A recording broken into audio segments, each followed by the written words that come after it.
If you've ever been locked out of your car because your key fob battery died, this video will show you how to access the hidden key inside your fob and how to replace the battery yourself. Modern key fobs often don't look like they have a key at all, unlike older models where the key flips out at the press of a button. But what many people don't realize is that most key fobs still have a hidden key built inside. Usually, there's a small button on the side or back of the fob. Press it, and either a key will slide out or the back panel will release, revealing the key stored inside. Once you have the key, you can unlock your car manually.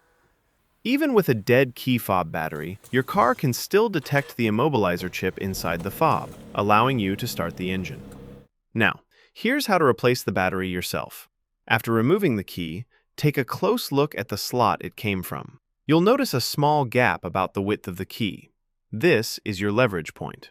Insert the key into that gap and gently twist to pop off the back cover. With the cover removed, you'll have access to the battery. You can use the key again to carefully lever out the old battery. Most key fobs use a common coin battery called a CR2032, but it's always a good idea to check the code printed on the old battery to be sure. Insert the new battery, then snap the cover back into place by pressing it down firmly.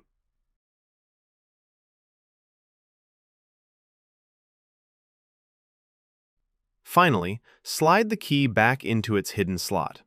And that's it. You're done.